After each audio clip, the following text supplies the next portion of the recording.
Pemirsa, kasus lumpy skin disease atau LSD yang terdeteksi di Jembrana pada Desember 2025 tidak berpengaruh terhadap penjualan daging sapi khususnya di Pasar Badung.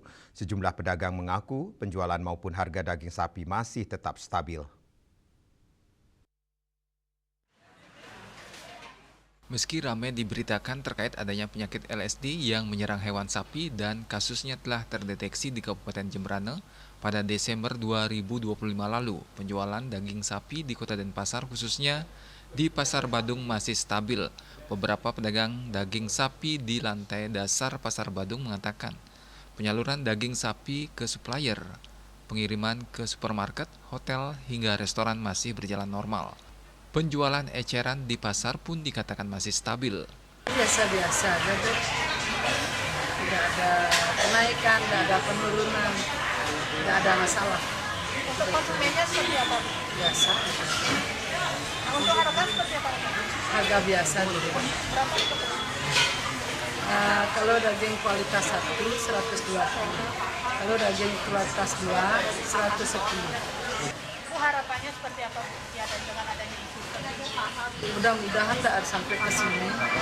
Biarkan, kalau namanya penyakit udah kita nggak tahu juga kan.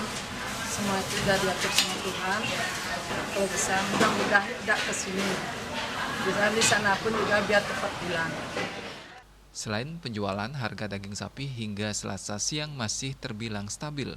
Tidak ada peningkatan atau penurunan harga yang signifikan. Kalau ulurnya itu ya 140, 45 gitu. Terus sapi 50, tendamnya 160. Kalau daging paha 120. Yang lainnya biasa babat, ya, turun lagi. Nah, kalau sekarang seperti apa minat masyarakat terhadap daging sapi? Biasa, enggak ada. Nggak ada pengaruhnya? Enggak, turun mungkin. Ya, lega. Kalau yang daging super 120, untuk yang daging duanya 110. Tapi kan ada masalah tentang yang sampai Oh, nggak ada. Nggak ada. tapi masih normal. Normal. Sebagian besar pedagang daging sapi di Pasar Badung membeli sapi di Pasar Beringkit yang kemudian dipotong di rumah potong hewan RPH Mambal.